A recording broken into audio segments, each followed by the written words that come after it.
Ladies and gentlemen, you're all very, very welcome. It's my great pleasure to welcome you here to the Moorepark Open Day Conference, and it's a great honour for me to act as your chair for this discussion. The theme of the discussion, well, there really could only be one. It's the most pressing challenge facing the sector right now. It's all about emissions, it's all about water quality, it's all about biodiversity. It is, in short, about delivering dairy sustainably. And we know that Ireland enjoys an excellent reputation selling its produce right across the globe. But to what extent is that clean, green, pristine image under threat by rising emissions? We've serious, onerous and ambitious targets to meet, but what do they mean in practice? How do we deliver? Are there upsides? Are there opportunities? In short, what we're going to ask today, and hopefully get a few answers to, is how do we protect our most valuable Indigenous industry whilst simultaneously protecting the environment? So many questions. We have just about an hour and 15 minutes to get through them. We've an august panel of speakers here chomping at the bit, ready to get stuck in. So without further ado, allow me to introduce our speakers today. We have the director of Teagasc, outgoing director. He's a man who needs no introduction to you all. It's Professor Gerry Boyle. Beside Gerry, we have the relatively new chair of the Climate Change Advisory Council, a very influential position, and we'll be quizzing Mary about her role and her contribution to all of this in just a few minutes' time. We're also joined by John Jordan, CEO of Ornua, and Walshe is with us too, or Welsh as he tells me down in Laois. Welsh. Padraig, thank you so much for joining us. We were due to have the Minister, but duty calls in Leinster House. There's a certain motion of confidence or no confidence, depending on your perspective. And unfortunately, Charlie McConnell cannot be with us today. But let's get stuck in. And I might begin, Gerry and Mary, with you, and we'll bat this backwards and forwards. And I should say, at the end, I do hope to throw the floor open to our attendees here in person, but also to you at home. So do get your questions in using the Q&A function on Zoom. We really, really do want to hear from you this evening, so don't be shy. I think the starting point, folks, for any discussion on sustainability, it needs to be last month's report, IPCC report, Code Red for Humanity. I mentioned the targets there. You know what they are. Carbon neutral 2050, 1% reduction in the next 9 years. The obvious question, Gerry, are we making the type of systemic and sustained changes in agriculture that we need to in order to realise those targets? Because certainly the commentary, and we heard more of it this week, would suggest that we're not. Well, obviously, I think we are. I think the fundamental building block in dealing with the challenges, and farmers know the sector has always been presented with challenges, is to look at the science. And in fact, the open day today, someone remarked that the first 3 or 4 exhibits dealt in a way which is unprecedented maybe in the history of open days here at Moorepark with sustainability. And Teagasc, over several years now, we put an enormous amount of research into identifying technological solutions to reducing emissions. And we've come up, we think, with a blueprint that will enable farmers in a very practical way to deliver sustainability. But isn't it fair to say that no amount of Mach curves, and I've met very many of your scientists, and very impressive men and women they are too, Gerry, but no amount of Mach curves and mitigation measures and new technologies will net us the type of reductions that we need to meet those targets? And I'll quote, we had this week 3 independent scientists say that the blueprint we have in terms of ag climatize, the Food Vision report, and John, you might come in on this, they're just not compatible with the legal requirements, not just targets, legal requirements that we are bound by. Well, clearly the 51% is a hugely stretching target for all of the sectors, and Mary will elaborate on that, and in particular for agriculture. I mean, we've done the analysis, and we figure over the next 10 years, as far as agricultural mitigation is concerned, we can possibly reduce emissions by up to 20%, and that will involve serious heavy lifting by the entire sector. It will cost farmers. We think and we believe very strongly that if there is a separate target for biogenic methane, again, with technological developments, we could reduce that by a further 10%. And therefore, we accept there is a residual if we are to achieve the 51% target, which is to say, is enshrined in the latest legislation. And the only way that can happen, and I think it's important that we put that out on the table and discuss it and debate it and see how we're going to be able to deliver it, is by a reduction in activity levels. Right. Can I ask you, 20%, that's the target by 2030. Where are we at now? What is implementation like at the moment? At farm level, we talk about knowledge transfer, but do we have a good read of whether farmers are putting all those mitigation practices into practice? I mean, the first step is, of course, is awareness, and I think there's phenomenal awareness.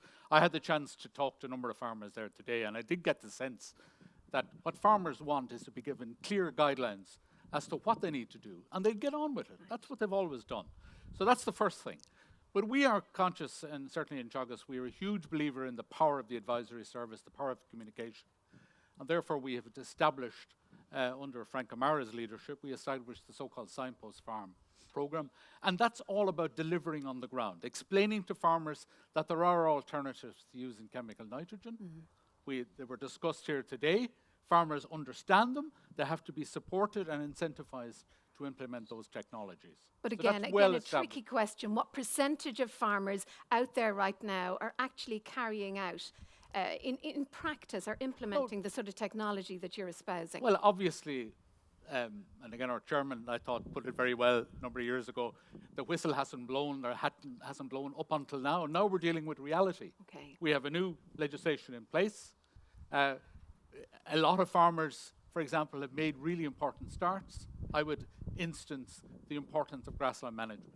Okay. Again, we have a head start, not just in the dairy sector, but within Ireland, but internationally. That's a massive start.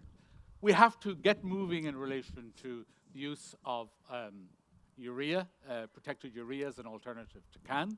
Again, research has established that has benign implications for emissions of greenhouse gases and for ammonia. They're starting at low levels. There's no question about that. But I think now we can harness the energy that clearly has been in the sector. A sector that's been able to expand by the degree it has since April 2015, when the shackles of the quota were removed, will apply the same energy to identifying what are feasible sustainability solutions. I've absolutely no doubt about that. And I think there's a generational issue here. So what was really remarkable about today, Sharon, was the number of young farmers that were here.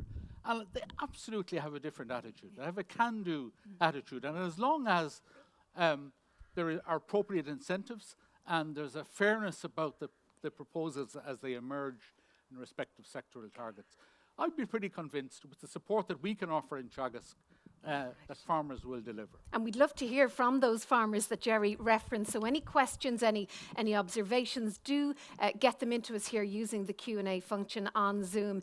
Mary, you are the new chair, or newish chair of the Climate Change Advisory Council. I do want to reference the biogenic methane because it is a bit of a carrot that's being dangled out there, but it's a contentious one. But before we talk about biogenic methane, can you tell us about your role on the council and what's coming down the tracks in terms of this new carbon budget?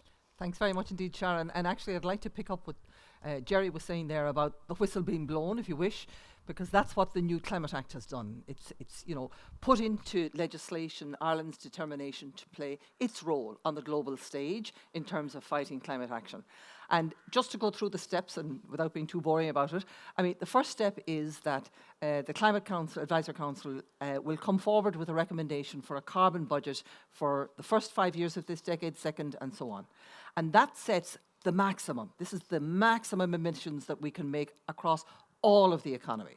And the budget we will come out with is for the whole economy. We will not have sectoral budgets in our recommendation. That's a second step that falls to government. And each of the ministers will take responsibility for their own sector and their own share of that all economy. Well, can I put it a different way and ask you, in your capacity as chair, what share of the burden do you feel should fall on agriculture? Well, right now today, Sharon, that's not the job of the council. Right. It's not to say that we are unaware of the issues here. We have, I have to say, done an inordinate amount of analysis and modelling and scenario setting. And I have to say I'm very grateful to the academic institutions in Ireland who have supported us in doing that and bringing science to the fore. At this point in time, there are multiple options available to the government to achieve the 51%. Okay. I suppose just one comment I would make is that, you know, when you were in third class in school probably and you did fractions, it's pretty obvious that if you have to end up with 51% and one part can't get 51%, it means that somebody else has to do more.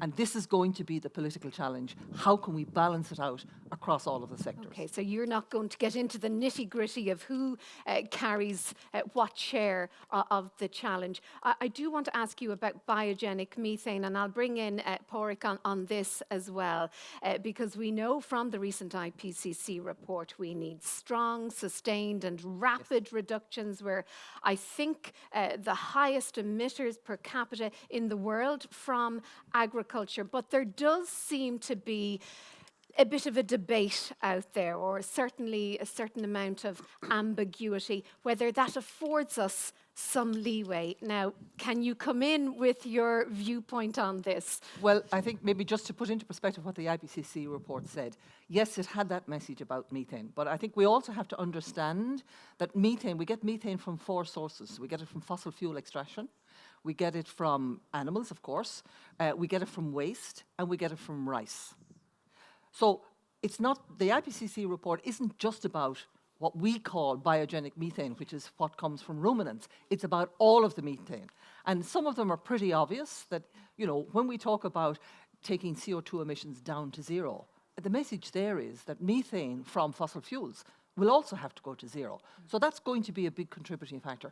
But it doesn't exonerate the other sectors. We will have to look at methane emissions from ruminants, from waste, and from rice. And this is going to be the balance that will be particularly relevant for Ireland, because our profile in Ireland with regard to methane emissions is different to all of the other countries in the European Union, and indeed almost globally, perhaps with the exception of New Zealand. Because we are so dependent on our animals, our herd. And John, I'll come to you in just a moment. I mean, was there a glimmer of hope with that IPCC, I suppose, you know, this message that because it was a live fast, die young gas, that maybe we could use it or harness the potential that existed there to maybe buy a bit of time for ourselves on the other emissions, the CO2?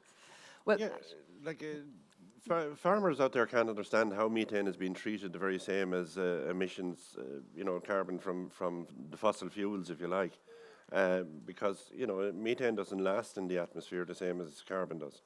And you know, it'll be gone after 10 years. But obviously, the numbers, if we increase the size of our herd, we're emitting more methane, and that in itself is an issue. But I think farmers want to see methane treated different from fossil fuels. And what are the chances of that then, Mary?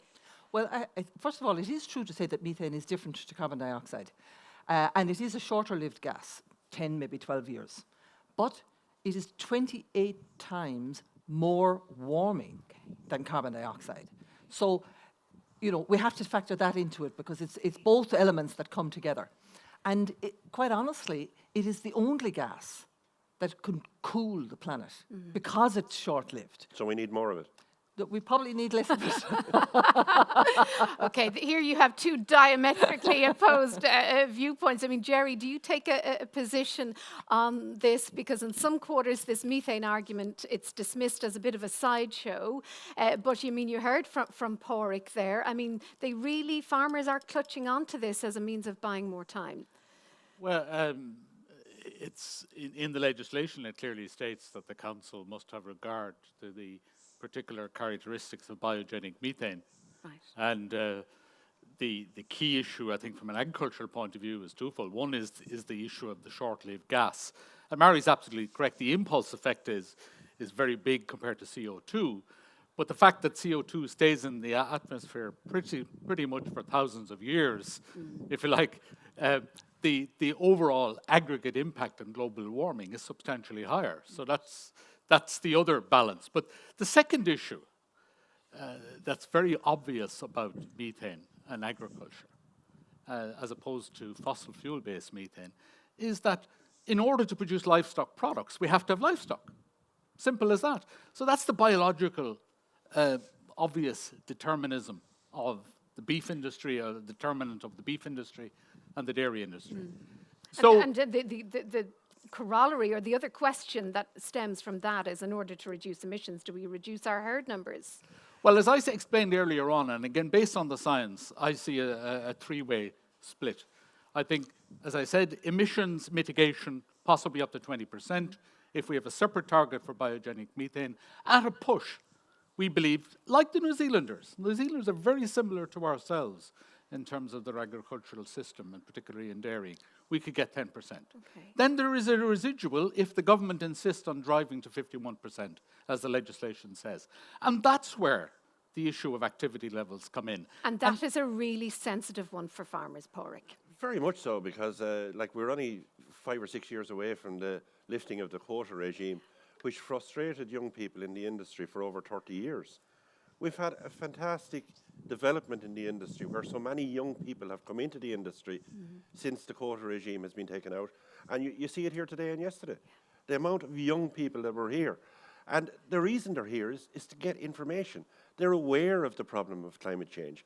And they want to know how we can continue to farm and produce top quality product and maintain our position in the marketplace that John referred to. And farmers want to do that, and they're willing to do that, and farmers will change and have changed over the years.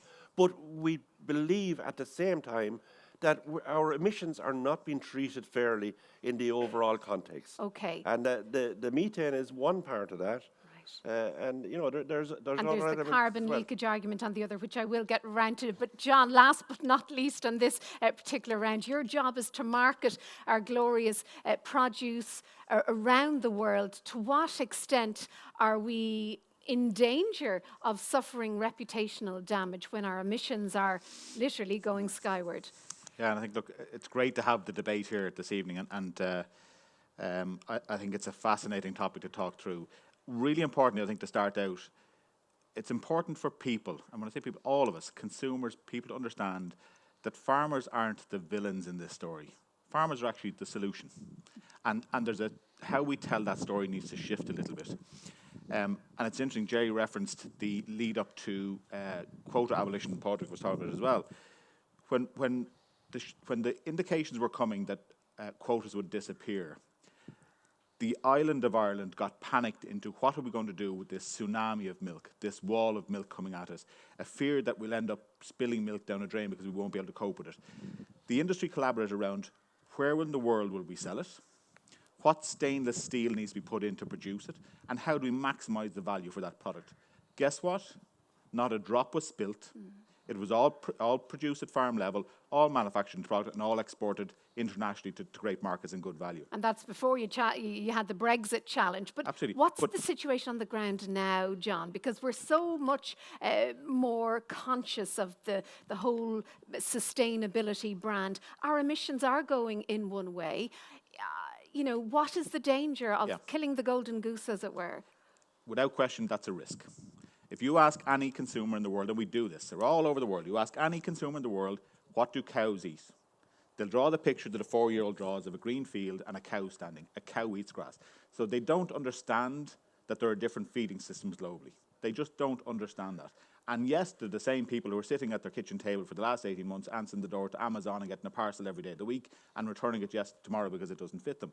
So that doesn't apply. So the perception of what's happening is very hard for people to understand. Consumers believe cows eat grass, yet they see the reports that come out here talking about whether it's about water quality, whether it's about the climate action targets we have to meet, and they want to see real and tangible movement. The science is in part there, and there's a lot of hope that with the quality of science and research we have in Ireland, that will dramatically improve over the next 5 or 10 years.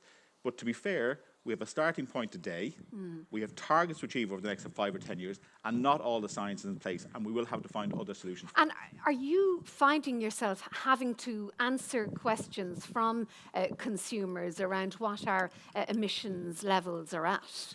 Yeah, so it's really interesting because, again, we would call out, and you said it yourself, Sharon, we had the Quality Milk Awards this morning, NDC Kerrygold Quality Milk Awards. Ireland produces, without doubt, the best quality milk in the world. Okay, people understand that, they taste it in the product. You take Kerrygold butter. It's only cream and a touch of salt. How close to the cow in the grass can you get? And consumers love that. But if there was a perception that was damaging the environment, or that there was bad news stories about how Ireland's behaving in a dairy sector, that puts us all at risk. So consumers don't ask that many questions around it. We are seeing it significantly growing from industry, so from other customers, from our business customers, people, whether they're Nestle or Unilever, or whether they're global retailers, Tesco's or Walmart, putting standards in on quality, on sustainability, and now wanting us to achieve those targets. Yeah. The risk for all of us is that we have to protect the farmer in that. So 90% of the emissions issue is within the farm gate, but the farmer can't be asked to bear that on his or her own. So how do we, as an industry, collaborate in the same way we did for quota abolition? Well, how do you? Because I know one suggestion that I read, John, was that producers would pay a bonus or a premium to those farmers who are, for the milk, to those farmers who are actually reducing their targets and really grabbing the bull by the horns on this whole sustainability issue.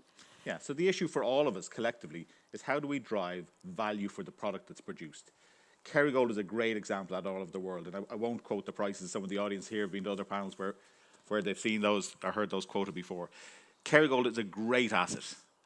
The faster and better we can grow Kerrygold, the more value-add product we can put in there.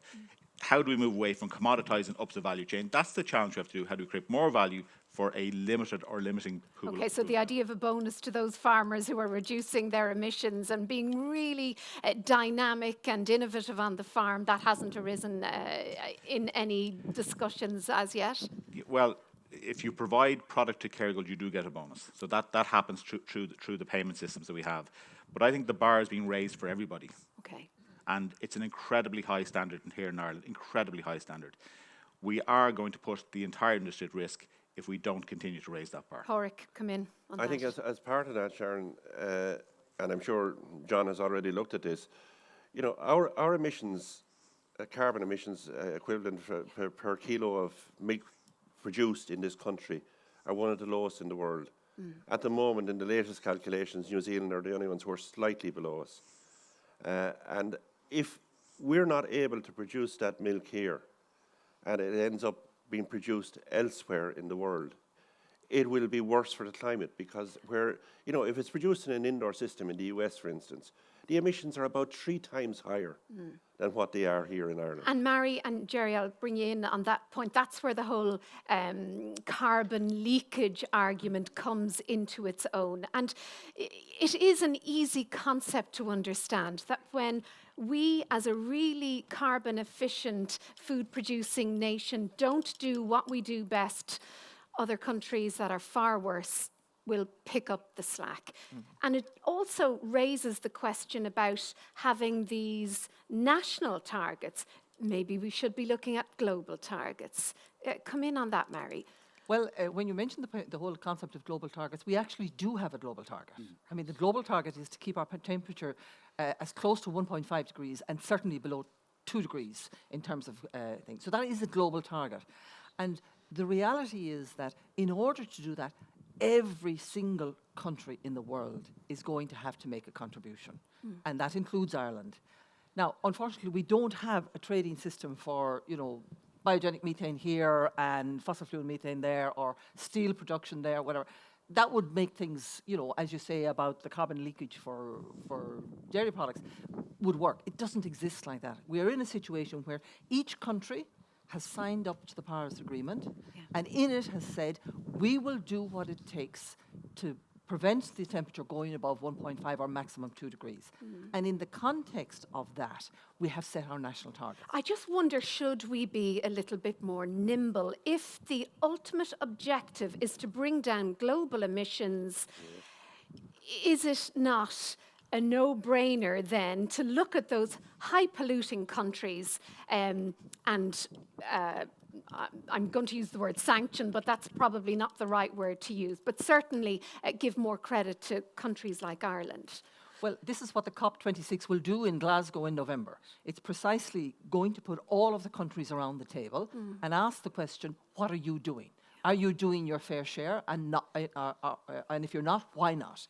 And secondly, as part of the Fit for 55 proposals coming out of the European Union, we have what we call the border adjustment tax, which is effectively a mechanism to tax imports that aren't as carbon effective as we are within the EU. So there are movements going on there, but it still unfortunately doesn't mean that Ireland can walk away from the commitments that it has made under the Paris Agreement. Okay, so potential wriggle room down the tracks, but right now we need to act. Is that generally, Gerry, the consensus among first of all, scientists? the leakage argument is an argument that Teagasc would have made over the years, and I think it's a hugely valid argument. But I would agree with Mary, and I tend to be pragmatic on this. We have to deal with where we're at right now.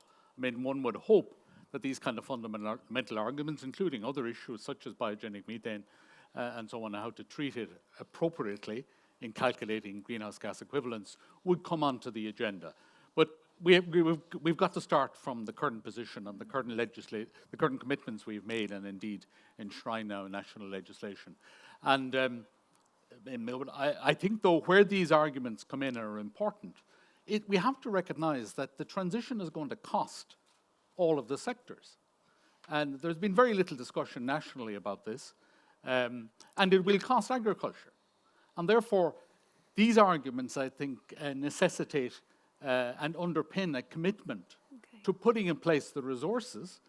And I'd be very remiss of me if I didn't mention research. There is an enormous research hurdle to be overcome here in relation to supporting the industry. And I think that needs to be financed. But farmers also need the incentives to enable them to make the leap that they want to make. Yeah. And I think these arguments about leakage and so on underpin support for that type of, for those type of support mechanisms. If I may, just on that one, Sharon, could just come in, because I think, just to finish what I was saying, that, the Council will come out with the all-economy carbon budget. It will then be allocated across the sectors by government, and the ministers will take responsibility. And that's a very good process, because ministers should know their sector best and should know what are the policies and practices and indeed incentives that need to be put in place to support the actors in the sector actually staying within the budget. Yeah. And we've heard this term, just transition, haven't we? We've heard it in relation to the Midlands and Bord na Móna. I mean, the expectation is that that would be part of the next phase. Mary and Gerry, I'll bring you on that. Absolutely agree with Mary completely. And of course, up to now, the just transition and the sectors that apply to has been very narrowly framed. I mean, all sectors, but in particular agriculture, is being asked to make a massive transition, which will have social and economic implications because of the scale of the target is so substantial. There will be people that will have to be compensated appropriately. I mean, that's just the reality. I'm just wondering, what are the implications here for the wider rural economy? Well, I mean, if the farmer is hit in the pocket, the multiplier effect there is enormous. I mean, look, we've done again the analysis of this. Of course, it's enormous. Anyone that lives in rural Ireland sees this straight away. I mean, the first impact will be in relation to farmer purchases, whether it be in their agribusiness store or their local supermarkets or shops or whatever. There will be an impact on processing, huge impact on processing. in the beef industry in particular, we're dealing with a very labour-intensive type of activity, less so in dairy, but obviously will affect dairy as well. So it's very obvious that there will be competitiveness impacts. And Mary is correct, and the Council are obliged, again under the legislation, to give due account to the employment and competitiveness effects, in order that then the responsible ministers will take that into account in framing the sectoral budgets, and in particular, in framing the type of transition measures that will be required. Now, we haven't got to that discussion yet. Yeah. And I think we need to get to that discussion, because that's where we can identify the trade-offs. And that is likely to be a difficult discussion, Padraig. I mean, you mentioned at the outset that farmers hate to be seen as the villains in all of this. And of course, we see very often when it comes to climate, we see quite a polarized conversation, don't we? Dominated by both extremes. I mean, what are you hearing from your neighbours and friends, your fellow farmers, Padraig, about the challenges ahead and what they need to do and what they're prepared to do? Well, they think they're being asked to do too much for a start, because the rest of Europe developed their industrial economies after the war, whereas Ireland was very dependent still on its agricultural economy, and even today, it's a huge part of the economy here, and you just have to look around at a place like Moorepark here, and the amount of the whole countryside around here is dependent on dairy farming. Yeah. And I mean, like you know what? I know exactly what Gerry is going to say. That debate is over. No, I'm not. It's not. That debate is not over. And at the end of the day, there is a need in the world for food. People are not going to stop eating, and that food will be produced somewhere. Yeah. And if you want to make an omelette, you have to crack an egg. So if we're going to produce food to feed the world, we're going to have to produce it somewhere. And it might as well be produced here, where the emissions are lower, than producing it in some other part of the world where the emissions are multiples of what they are. Are you here. saying that all this is a false economy in a certain way? Well, I think talk of 50% and 51% and carbon neutral, that we really need to move the focus. We're not climate deniers. We know and we accept there's a problem out there. We're prepared to change. But I think the decisions that have been made on a world scale are not the correct decisions. And there needs to be change in that. And this COP26 that's coming up in Glasgow can't just carry on from Paris like as if nothing is wrong. Some of these decisions have been made years ago, and they need to be readdressed, and readdressed quickly. John. The methane is part of that, and the whole, producing where the food is produced is an important part of that. Yeah, I mean, you mentioned methane. The Food Vision report contains a target of 10% of a reduction in methane, biogenic methane, between now and 2030. And, very many environmental groups will just say, you're not at the races when we're looking at that figure, 10%. Yeah. Well, the first thing I was going to say is, Padraig, we better get you a Kerrygold recipe for an omelette, because we put loads of milk and cheese. There's a lot more than just eggs. Much more luxurious. Look, I think the risk for us, and you'd have to have credence for the points Padraig's making in that debate. And look, this is a political issue that will go on for years, so we can't give up that. This is not done and closed. But the challenge for us in industry is, as of today, we have targets to meet. And we need to try and get towards those targets, because the impact of us not reaching those is report after report coming out criticising Ireland's environmental sustainable reputation. And that has a knock-on, potential knock-on, very serious knock-on for the entire agri-food dairy sector. Dairy alone has an economic benefit of €13 billion in Ireland. 13 billion euro. There's also a financial sanction too when we don't meet our targets. I mean, we are already paying fines, aren't we, for not reaching the targets we need to reach, Mary? Yes, unfortunately, Ireland has failed to meet the target for 2020, which was established for the EU. We were supposed to reduce our emissions by 20%, and we've reduced them by 1%. Okay. So we're quite a long way off in this context, and it has meant that we have had to buy allowances from other countries. Now, trading within the EU will continue, of course, but the difficulty is that the carbon price through the ETS has doubled in the last 6 months. And as the targets in the Fit for 55 go forward, other countries won't have the slack to sell us credits. Okay. So again, that will cause it. So, I mean, we have a choice. We should spend the funding in Ireland getting it right for ourselves, for our farmers, for our economy, rather than sending the money to other countries who do it for us. Can I focus on the upsides potentially? John, am I right in interpreting what you said before, that, you know, consumers are willing to pay a premium price, you know, an extra few bob, if their butter or milk or any other dairy cheese comes with that, you know, stamp of approval, the green stamp? Okay, that's probably the most contentious question you've asked tonight, Sharon. And I don't think I said that, and that wasn't my intent. So it's a very interesting one. Sorry, I was talking earlier on when we were chatting privately, So consumers... I just let the cat out of the bag, sorry. Consumers are interesting, and we're all consumers, but consumers are really interesting people when you start talking to them. Germany is a great example. So Germany is a country that has huge respect for Ireland's food and agriculture, sees us as the back garden of Europe. Fresh Atlantic breeze, all that lovely story that is the reality of the product produced. Yet if you ask consumers in Germany, will they pay more for environmentally sustainable products, the answer is no. Right. GMO-free, genetically modified organisms was a big issue in Germany a few years ago. GMO-free milk became a real big thing in Germany. But it was private label in every retailer, and it was actually sold at a discount. Sold at a discount to standard milk. So you have a real challenge. So I don't think, or maybe the story isn't about you're paying a premium, you're paying for a world-class product that happens to be endorsed and produced in a method that is incredibly sustainable, incredibly rich, beautiful product, and you're paying for a product. So sell it on the product attributes and the product basis.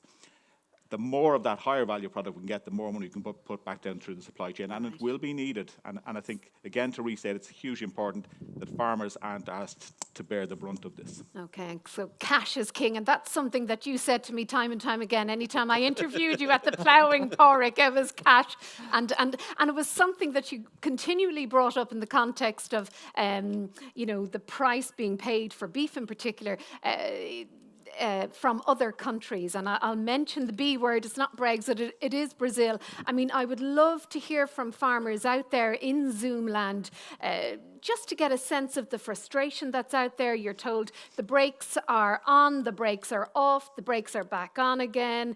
You're told you're part of the problem, you're told you're part of the solution. I'd love to get a sense of how you feel. So do get your contributions, your questions, your observation in on the Q&A function. And that's before, you know, we read about the herd in Brazil increasing by 24 million over the next 10 years. Gerry, I mean, it must be incredibly frustrating when you're put to the pin of your collar in a country like Ireland and you see those kind of headlines. Well, I think this is part of what Padraig was saying in relation to we have a global problem, and this is exactly what Irish farmers and EU farmers generally are very disappointed about. I mean, they don't have any control over what happens in non-EU markets and countries. But actually, I wanted to go back to one point. You talked about the upside. And there's one issue we haven't discussed, and I think it's really important. That relates to the potential that the sector has to offer in terms of sequestration. Because that's not only important in terms of the national objective in agriculture, but it's also potentially very important for farmers themselves. Mary talked about the value of carbon. And, you know, the indications are, and all the forecasts are, that carbon is going to increase substantially. And indeed, the Department of Finance, DEPR, have included a very high carbon now as in terms of evaluation of public projects, very high price of carbon. Frank O'Mara showed me in a presentation recently, I think it was to the Climate Council, indicated that we estimate that there is 1,800 odd megatons of carbon sequestered in grasslands like we have here. Now, that is hugely valuable potentially, and obviously it's something that farmers, you'd like to think, with a bit of creativity on the part of policymakers. That could be turned in. Absolutely, that to we income. would be afforded credit Now, for our the hedgerows, other difficulty- but the science isn't there yet. Well, look, and this is a point. We need substantial investment. And I make no bones about saying this as I leave the organisation. It'll be a challenge for my successor. We need substantial investment to enable us to harness this resource. It's so important. And there's another dimension as well, and we discussed this in the climate Just council. before that, can I just go to Mary on that point, Gerry, and then come back Okay, on fine. your next point? I mean, that is the great white hope, isn't it? That we can be afforded reductions because of our wonderful hedgerows and our fantastic fields and our pastures and God knows what else. I mean, realistically, how far away are we from that? So, Sharon, we have to come out with a recommendation on a carbon budget, and the base year is 2018. In 2018, Ireland emitted 69 million tonnes of CO2 equivalent. 60 million came from energy, heating, transport, industry, electricity, and activities of agriculture, including methane. That was 60, that's the biggest part. 9 million tonnes came from our land. It emitted 9 million tonnes. Now, in 2018, our forests were a sink of -5. So combined, that's 64. But the frightening news is that our forests will degrade between now and 2030, and that -5 will be 0, if not a plus.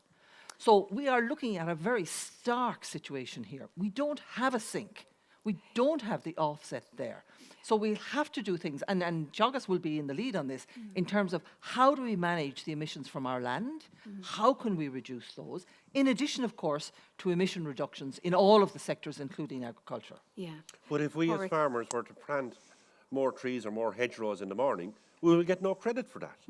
And in years to come, they'll probably put something in place, but farmers would gladly do it today if they were given some credit for it. Well, I would 100% agree with you, because, of course, what they say about forestry is you should have planted, the best time to plant a tree is 20 years ago. Yeah. Because it takes about 15 to 20 years before the tree really becomes a sink.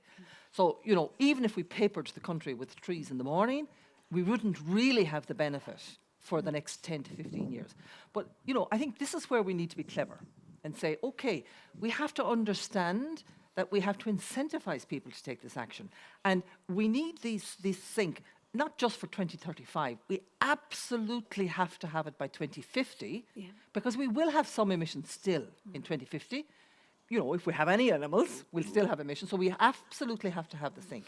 So, yes, but you're saying there's not much leeway between now and 2030, which is when our first target we needs can to be innovative. I think this is an area where, and the council is in discussion with, some experts as to, let's be innovative as to how we could count this, maybe a little bit forward planning, and use it as an incentive for planting our forests. I mean, we've touched on biodiversity, which is But not the just- other big thing, sorry, Padraig, that I really did want to get a handle on. Unfortunately, the really obvious questions that I wanted to ask around forestry, the man isn't here to answer them.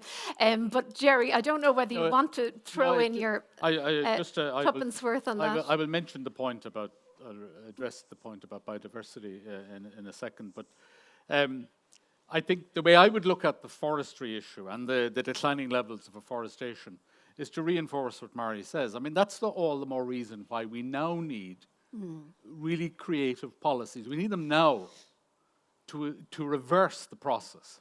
Now, and there's a big requirement on government then to provide the incentives.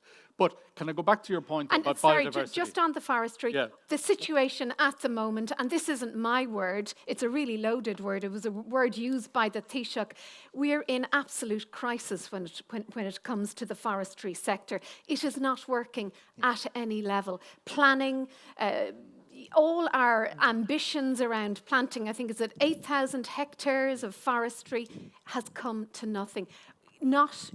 We're just not making any headway on that. No, we're not. And if the Taoiseach said, was it the Taoiseach? It was, and it was repeated more than once. Yes, crisis. I would absolutely agree with him, and I think then we have to take a crisis response. But I think it's important when we talk about climate change, and naturally we have emphasised this, there's a high degree of correlation between climate change, biodiversity, water quality, and indeed I would say animal welfare, which is should be part of a wider concept of sustainability. And all of the measures that we're talking about here at Moorepark today, that farmers are asking us about in relation to alternatives to the use of chemical nitrogen, for example, they all have very positive impacts on biodiversity, on air quality, on water quality. So they are all connected, and so therefore we in economic terms we refer to these as co-benefits. And I think that's something, again, farmers understand. I was just about to say that. You probably, Padraig, don't need to be told about this. I mean, farmers are the custodians of the land, and as I know, you like to hand it on to from generation to generation. Absolutely, as I think just John and Gerry said at the outset, like farmers are part of the solution to this problem, not the problem. And like they're willing to do a lot of things out there. And just back to the forestry one, I'm not just talking about forestry, I'm talking about hedgerows. There would be a lot more hedgerows planted in the country, but it's discounted when it comes to the whole climate debate. At the moment. But I mean, do you hold out hope for the future? And I don't know, Mary, do you want to put a time frame on it? Are we talking 3 years, 5 years, 10 years? What's the best guesstimate as to when sequestration comes into the equation and when we might get a little bit of credit for that? Well, sequestration is part of our calculations today, which is why we've come up with the figure of -5, and unfortunately why we've had this projection going forward to 0. And the time to do it is now. And I think the issue there is, what are the incentives that farmers need? Is it that you have, large forests, or do you say, I'll take a corner of the farm and I'll plant some trees there? What are the ways that are best appropriate to our farming practice in the country? And I think the farming community should make that known loudly and clearly. And the policy, I'm sorry, I was bureaucrat for many, many years. If your policy is not working, you got to change your policy. And something that isn't working clearly, picking up on what you said, if I understand you correctly, soil, you're saying, is an emitter and not a sink. I don't understand how that could possibly be. Explain. Well, the expert in the room is Gerry, who'll explain how that actually happens. Well, thank you. Well, not even necessarily how it happens, but why we're not benefiting from soil as a sink rather than a source. It's a net calculation. I mean, we all understand that forest is a sink, okay? So that absorbs carbon. But other types of soil, drain lands and so on, emit carbon. So hence, the solutions that have been identified, obviously, are to grow more trees and to re-wet peatlands, for example. I mean, they're the obvious ones. But again, going back to Padraig's point, of course hedgerows should be included. But it's important to understand we need to have an evidential basis for that in the same way as we have for forestry. We need an evidential basis for the carbon that's sequestered in the grasslands. And that takes investment. It's not a simple matter of, we can calculate the kilometres of hedgerows, and you probably noticed Teagasc has been growing hedgerows here for the last couple of years. We have an excellent biodiversity score on this farm. Look at the lovely linear avenue there of oaks, if you like, or woods out there. But you need the evidential basis, and that is an investment, and that has to be, made by government ultimately. Is that biodiversity dividend? I'm just wondering, and John, I'm not forgetting about you. Is that biodiversity dividend? Is it understood by farmers, or are they just put to the pin of their collar, Padraig, day to day, just paying the bills? Look, I think there's some understanding there of that, and obviously farmers want to produce as much as they can from the farmland that they have, but they want to do it in a safe and sustainable way. And that's why people were here today looking for the information as to how they can continue to produce the levels of production that they have, with maybe using less nitrogen, for instance. I, as a farmer, have been using protected urea for the last couple of years. And, there's many other things that we as farmers will do when we see the effect it can have. And we know that the researchers here at Teagasc will make the point that higher compliance requirements, they don't necessarily mean higher costs to the farmers, the reverse, in fact. Look, we know, farmers will make changes if it's economically sensible to do so. And fertilizer is a very expensive input. Farmers ought to want to minimize the cost. At the same time, that will have an environmental dividend. That's the simple message we're trying to communicate. And I think farmers understand that instinctively. Yeah. And will come with us. Water quality is something we haven't spoken about. Mary, do you want to come in on that? Because I saw the percentages and they weren't good. Something along the lines of 57% of rivers, 46% of lakes are good, high quality. But that means 43% and 54% are not. And I think that's a frightening statistic for a country like ourselves, where we get so much rain, and you say to yourself, how can our water be damaged to that extent that we're getting results like that? And I think, part of the solutions there, and it's not just farming, there are other sources, and we have to acknowledge that as well.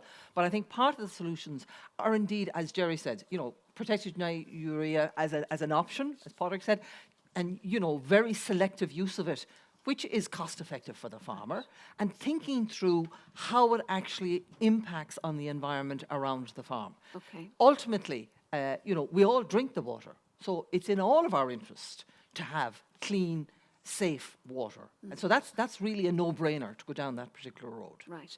I do, John, want to ask you, and it's a bit of a segue, but we've seen an explosion, haven't we, in these new plant-based milk alternatives. And I've got to tell you, when I open my own fridge, it's all almond and coconut and Karen, I have to... plant-based. They're not milk. Milk alternatives. Is that Almond juice. Juice is the correct okay? term. That's a very loaded term, then, is it? I will answer that, Sharon, but maybe just Yeah. waterways is a great example of the type of simple message people understand. Waterway quality deteriorating is the type of message that will cause us all problems, because it's so simple to understand. In terms of alternatives, that's a very interesting topic in terms of, where are consumers going with alternatives? Understanding motivation, again, at the consumer is an important one. So some people are buying into plant alternatives because they think it's a healthier lifestyle. Yeah. Some believe they have allergies, in terms of milk allergies, some are dairy allergies, and some believe it's better for the environment. What's really interesting is how quickly consumers learn. Social media is an incredible mechanism and medium for education understanding. Some of those myths will be burst and will take a little bit of the heat out of it. The example is almond juice. And it takes 6,000 litres of water to produce a litre of almond juice. Right. So if anyone buys that believing they're doing good for the environment, that myth will just blow that up. That message is not out there. I mean, I have a house full of teenage girls, and it's all the plant-based products. And they're very ecologically and environmentally aware. So clearly there's a job of work there to be done. Yeah, probably because we're on the wrong. We're not on TikTok, or we're not on well, whatever came out this morning. You're absolutely right. And that is part of the challenge. How do we communicate with young consumers? Dairy has had a great resurgence over the past 18 months in the COVID lockdown. People understand that dairy has been good for health.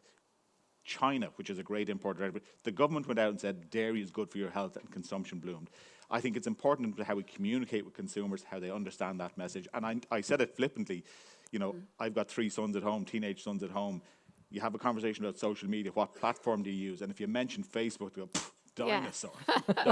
So it's about those channels and about communications, but it is about that message. But they understand and get that message very quickly, a lot quicker than we did when, for example, margarine came out and it took 30 years for that to burst. But you're a little bit more sanguine, are you, that it will bounce back, that this is more in the fad territory than the firmly rooted trend territory? Alternatives have always been there. They're from a very small base. The growth numbers look dramatic, but it's from a very small base. It'll be part of an ongoing diet. In fact, the research will show you that vegan/vegetarian are less rigid and tend to be more flexitarian than real vegan vegetarian. It'll be part of life. It'll be part of everyone's portfolio. Even if you look at a product like Kerrygold Spreadable, it's butter with a dash of oil to help the consumer spread in butter instantly if they don't want full butter. He never gives up an opportunity just to get in a little bit of product placement, a little bit of a... Well, the suppliers are all out here.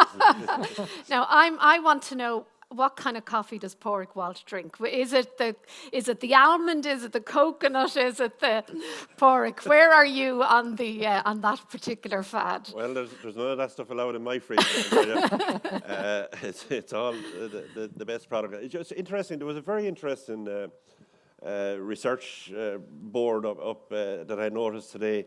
If we were to convert all of this lovely green grassland that we have into producing for the vegetarians and the vegans and plough the whole lot of it and release a heap of carbon, we would only be able to produce 64% of the protein requirements compared to by producing dairy and beef off it, we're producing about 160% of the protein requirements of the population in this country. Okay. I thought it was very interesting. Right, that's another debate, perhaps for another day. It's another debate for another day, but I just shows you, at the end of the day, we need animal production. We're going to have animal production. And it would be far better off in this country where the emissions are much lower than adding to the 24 million that you spoke about in Brazil earlier on. Well, speaking about animal production, I mean, the sustainability argument would dictate that actually we should be seeing greater transfer from beef into dairy because, of course, the economic sustainability argument is one of the pillars, isn't it? Yeah, it is, but there's parts of the country that are not maybe suitable for dairy production, and there's a lot of the western seaboard where maybe it's only suitable for the sucker. Yeah, huge animal welfare fallout, though, in not so doing. Well, sure, that's I suppose a debate for another day, but it's obviously going to have to be part of this whole climate change debate as well. Gerry. No, just to comment on that, and I see animal welfare as part of the sustainability agenda, so to speak. And we are in transition at the moment. You know, there is more dairy beef being produced, and that certainly will have positive impact on the animal welfare, issues. And again, it's something that Teagasc has been promoting through research and through knowledge transfer. We have a Dairy Beef 500 campaign where we're identifying dairy beef as a significant and profitable alternative to suckler beef production. Right. And is that transition happening at a pace with which you're happy? No, again, we're at the early stages. There is already a transition has taken place, and I think it does need to be accelerated for a whole lot of reasons, not least profitability, not least climate reasons, and not least on animal welfare grounds as well. Could I just comment briefly on John's point about your discussion there about alternative plant proteins and so on? I mean, I think we got to the level of maturity now where we shouldn't fear these developments. I mean, I think that I would prefer to think that what it has enabled us to do, or in some respect has forced us to do, is to identify the nutritional characteristics and value of our dairy and meat products. And that is the critically important issue. Plus, if we're being pragmatic about it, we would see opportunities in the processing sector for blended proteins. Right. I mean, what's a blended protein when it's at home? Plant and animal. Right, okay. Right? Let's harvest what's going on out there and respond in that way. I think it would be absolutely fantastic, for instance, if we were able to take the Irish cereal sector, which has been under pressure, and use those plant proteins and combine them in interesting and creative mixes, if you like, or blends with animal proteins. Yeah, why not? Interesting. Well, I suppose if you're a vegetarian, you don't want to eat meat. Sure. Some of us are. It's as odd to me as a vegetarian as some of us are in that middle milk middle would ground. be to pork. Yeah, fair point.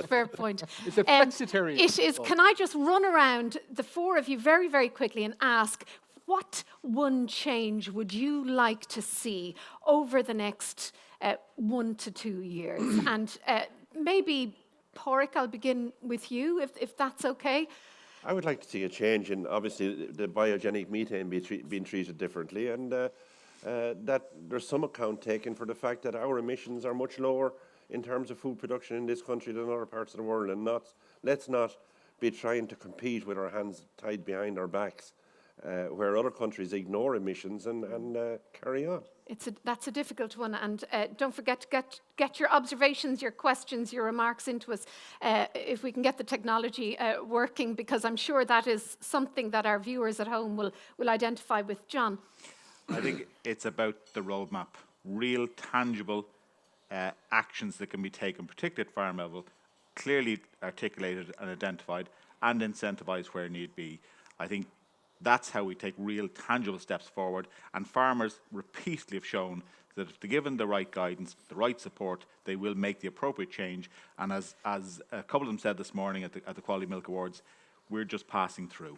Right. Mary. Well, I've been asked this question at a number of fora, and my simple answer is my wish for everybody in the country is to know their number, to know what it is you are doing.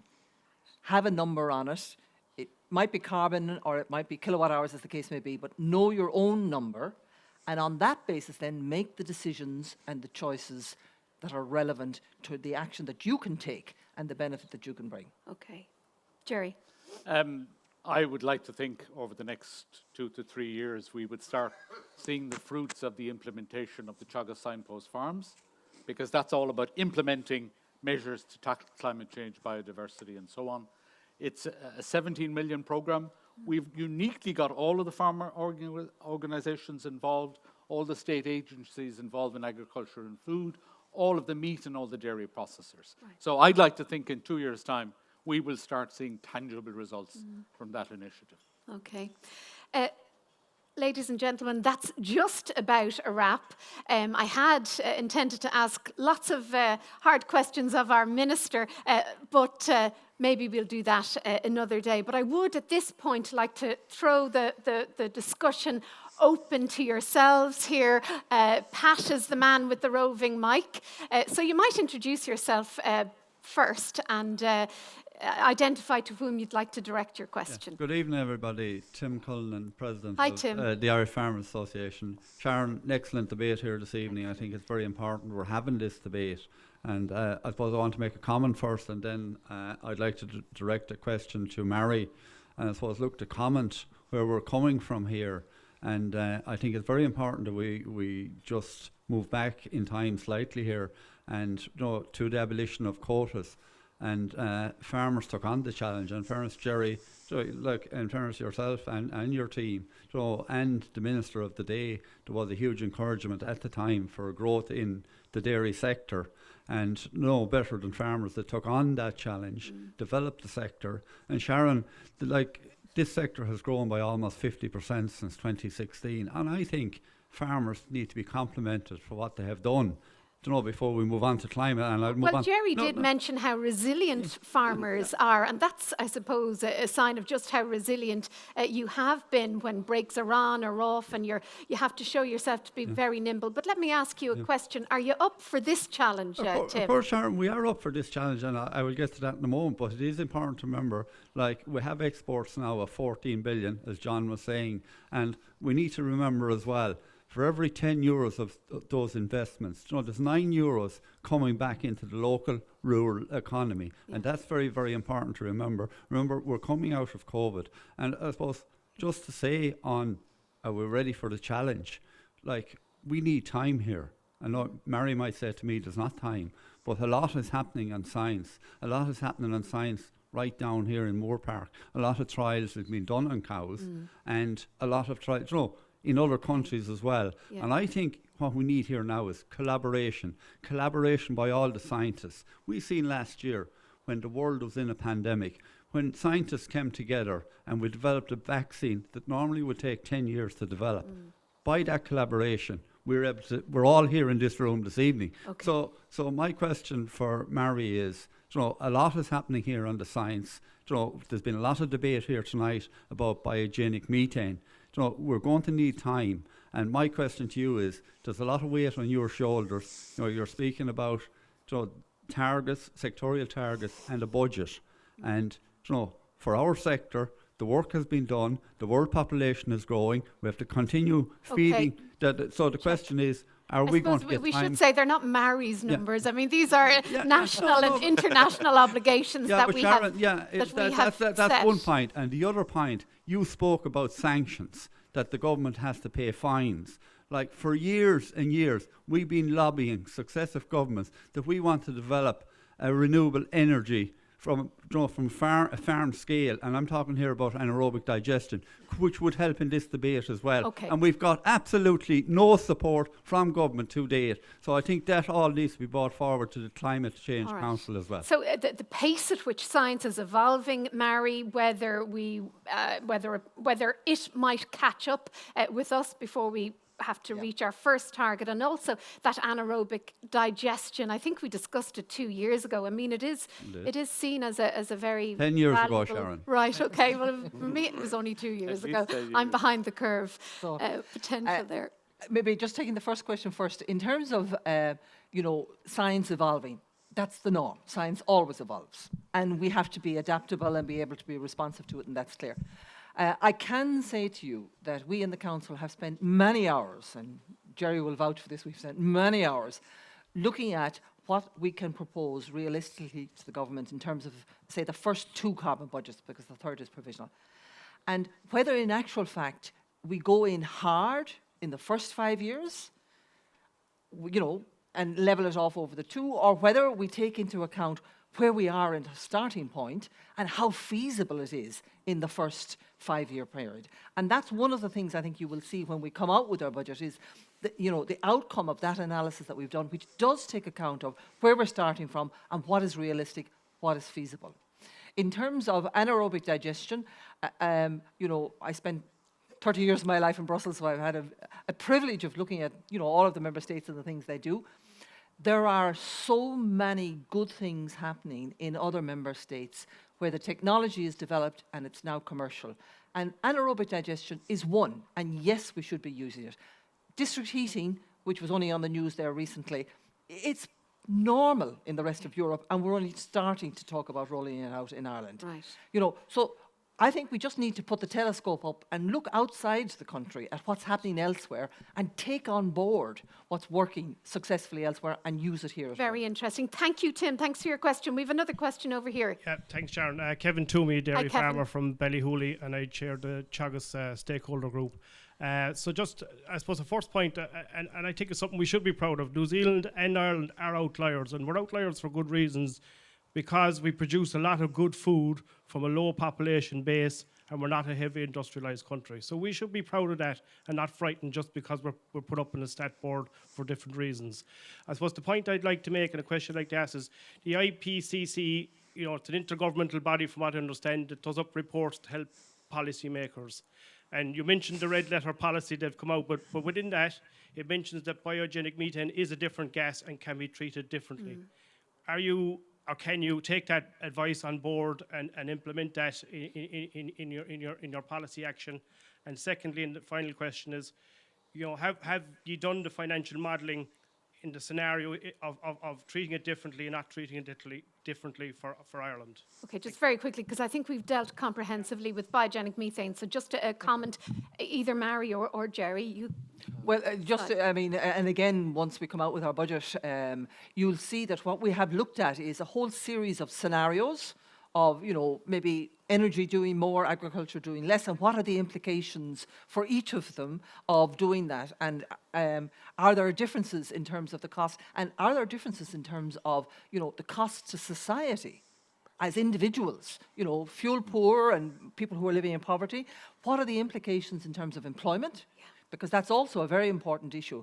And what are the implications on communities? And that's rural communities as well as urban communities. So these are all of the considerations that we have been going through over the last I'll number of take months. another question. I just want to give you a flavour of the sort of contributions we're getting from our listeners, our attendees at home. I mean, I'm being given all sorts of stats about China and their power stations. I mean, as expected, and we did touch on that general area, it is quite galling, isn't it, when you look at that and then you're reminded of your own obligations. I mean, why are emissions from agriculture not treated like oil? That is something as well that we might talk about. And also, again, this whole carbon leakage business. How can authorities knowingly introduce policies that will increase the problem? We already dealt with that question, but it just gives you a flavour of how people feel maybe a little bit sore about this. But certainly that question around agriculture not being treated like oil as a commodity where its number is calculated based on where it's consumed rather than produced. I mean, do you very quickly want to come in on that, Look, Gerry?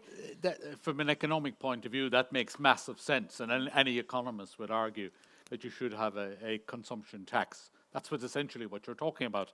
And a country like Ireland, who's very efficient in the production of food, should benefit in the round from that type of scenario.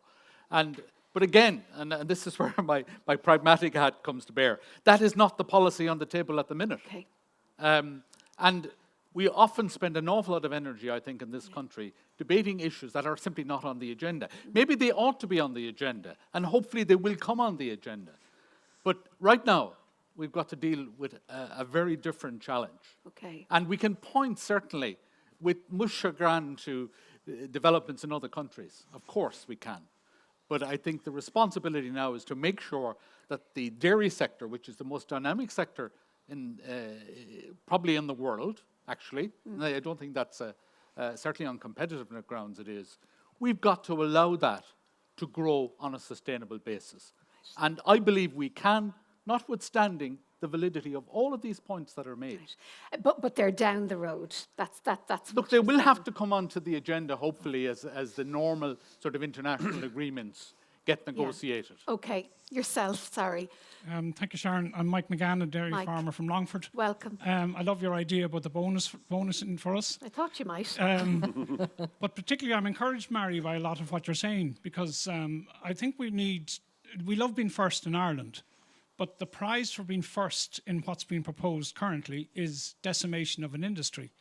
Sharon, you opened with the IPCC report comment. Equally, Oxfam in the last week or so has come out with their report saying that we need to be very careful about shifting food production away from where it's currently feasible and practical to areas of the world that would actually cause unforeseen consequences. So I'm encouraged by your thing on the numbers. Surely we need to actually look at the numbers from a global perspective for every country before we start looking at what we need to do here. Rushing to be first decimates as an industry, and at the same time we're not adding to the overall protection of the global climate. So this is the whole carbon leakage argument. And exactly. And just it's a very real quick one. comment on it, because we did deal with it comprehensively, Yes, I think. But it shows that I suppose the depth of feeling that's out there, that feeling of inequity. And I can understand that. And I would say a couple of comments, if I may. I think I absolutely agree that Irish dairy farmers are the most efficient and the most effective probably in the world. And I think they are to be congratulated for that and encouraged to continue and do better, because I'm sorry, it's like a school teacher, you always can do better. It is an issue. But the question on the exam paper isn't the efficiency of the individual farmer. It's where the country is as an entity. So it's the cumulative emissions across all of the efficient farmers and others that maybe not so efficient, and other sectors as well. And that's the challenge that we're facing. Okay. And the real risk is that, we have spent years building up Ireland as the green island and the clean air and pure products and all of that. Wouldn't it be a tragedy to lose that, and you can lose it in the blink of an eye? Yeah, and And John, do we you can't want to afford come to in build on it that back on again. that point? I mean, you can't even put a figure on what that would cost in terms of reputational damage, could you? You can't, and that's what devastates the industry, and consumers are fickle. Yeah. Social media is a risk, and again, it's the type of reporting which means we need to go back to the start of where we were in this conversation and reposition farmers and farming as the custodians, the guardians, and the solution to a climate issue, not the villains in the story. Frank is the new... is it yourself, Frank? No, it's somebody else. Give us your name there. Hi, Harold Kingston. Hi, Harold. Dairy farmer. Very from West progressive Cork. dairy farmer I spoke to a couple of years ago, yeah. Yeah, it seems You're so long ago, welcome, doesn't it? I'm IFA Munster Chair as well. Just to let Gerry know, first of all, that there is actually a drink that mixes Irish grains and Irish dairy. It's called Five Farms Liqueur. I'd suggest you try it. Okay. Do you have a bottle with you? Not with One for everybody in the audience. Just on the removal side of it, I know the thing that strikes me when the question on removals was asked, the first thing that we heard was about all the various emissions that are happening from our land. And unfortunately, we've got extremely good at measuring emissions. And most of the talk tonight has been about emissions, and most of the media talk has been about emissions. There is a removal possibility. The removals are possible to do in an Irish dairy context. And I want to know, given that our carbon budgeting is being based on a net figure, we need to know that those removals that we can do as dairy farmers is going to be credited to Irish dairy farmers. And what removals specific? Are you talking not it's hedgerows, the hedgerows, but what? It's primarily into our soils. We can increase the organic matter of our soils. We can increase the carbon storage of our soils. We need to get credit for that in those carbon budgets. It is in the legislation now that we can do that. I don't want to see that being used by somebody who decides to stop eating meat so they can have a private jet. All right, all right. I think we take your observation, we take your comment, but we're going to move on. But thank you, Harold, for that. Frank, and Frank needs no introduction. He's the incoming director of Teagasc, and certainly entering at a very challenging time. So I think we wish him all the best in the challenges ahead. Frank. Thanks very much, Sharon. And look, I just wanted to make maybe a comment and a kind of a quick question at the end of it. And look, for our listeners back at home listening into this on the webinar, you know, and people here, you might be forgiven for thinking this is a very pessimistic debate here, and it's all about challenges, it's all about reductions, and how are we going to reduce emissions by 51% and all that. Look, the one thing we have to keep very much in our mind is that if we want a sustainable food system in Ireland or in the world, livestock are going to be a part of it. So that's a certainty, and farmers should go away with that fact in their minds.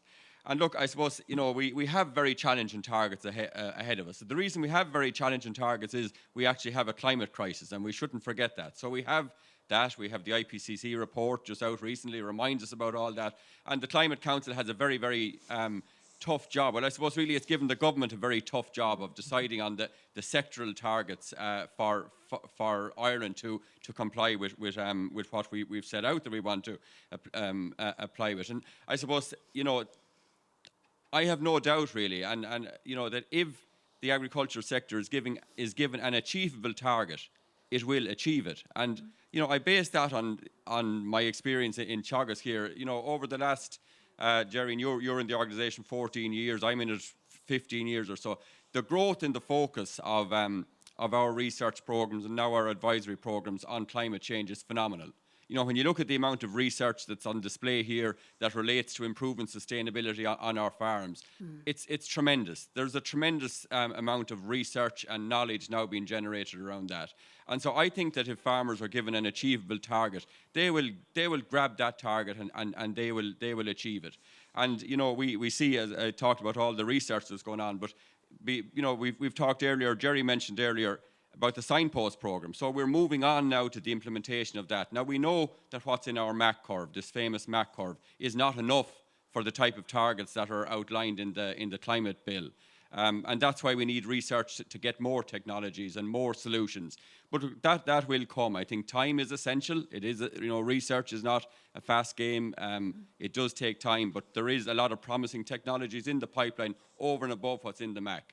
So look, while I wouldn't I'd be very slow to minimise the size of the challenge that we face, and you know, but I think it's not an unreachable. It's not something that we should fear as a sector. Once it's an achievable target that the sector is given based on what is possible.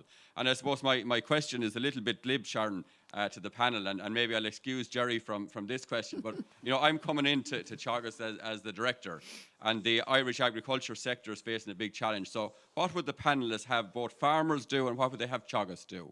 What do you want from us? What do you want from farmers to do, and what do you want from Teagasc? Mary.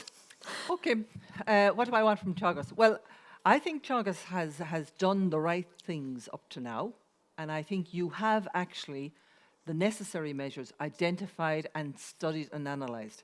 If I could suggest, I think you need to increase your communication activities and connection activities with farmers in the country so that they can really understand that. That would be one of the things I think. And ultimately then for farmers, of course, is to be recipient to that message and to be brave to change and to do things in a different way. John, do you want to come in on that? Yeah, that's a tough question, Frank. I mean, the reputation of Teagasc globally is phenomenal. I mean, we're blessed in Ireland that we've got such a fantastic organisation with world-class and leading research. I suppose for me, and I've seen it a lot more in the last few years, is making that implementable and practical at farm level in particular. I think a huge amount of that gets done. And today is a great example, and I'll quote Gerry from 2 years ago. You know, pre-COVID, 12,000 farmers turn up today, and the only thing on offer is education, so more of that. At farm level, for me, look, this is the heart and soul of it. This is about how do we have economic sustainability, environmental sustainability. I think it's farmers continue to do what they're doing. I think they need to be given the clear guidance and instruction in terms of what needs to happen and the incentives and support to make that happen. Padraig. I suppose from a farmer's viewpoint, as John has referred to earlier on, some of the farmers this morning commented that, you know, today we are only the custodians of the soil that's there and of the farms that are there. And I'm delighted to be able to say that I have a son who wants to farm along with us at home in the future. And we want to be able to farm in a sustainable way. And that's all any farmer wants. But we want to be able to continue to produce. And what we want Teagasc to do, I suppose, is continue the research programme in terms of giving us the information and making sure that it makes economic sense for us to be able to continue to do what we're doing. And I must compliment Gerry and his time in Teagasc and thank him, and particularly Pat Dillon and his team down here in Moorepark for the excellent work they've done over the years. And but you know, I referred to it before. You know, there's challenges out there, and Teagasc has responded to those challenges, and the challenges just keep getting bigger.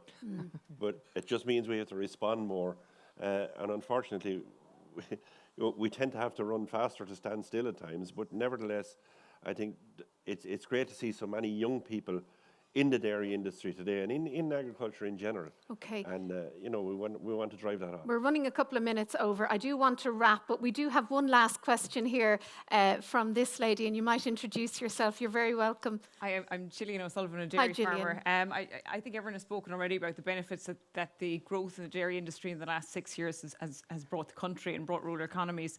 And I mean, just to bring it back to my own story, once upon a time I was Sharon's neighbour up in Dublin. That's right, Gillian, yeah, the local vet. And, you know, the growth in the dairy industry gave myself and my husband an opportunity to come home and to get into dairy farming. And it was a wonderful opportunity for us. And now, you know, 10 years later, we'll be looking at in maybe 7, 8 years' time, we'll be looking at opportunities for our own children that'll be reaching that age of, you know, making decisions around where their career paths might lie.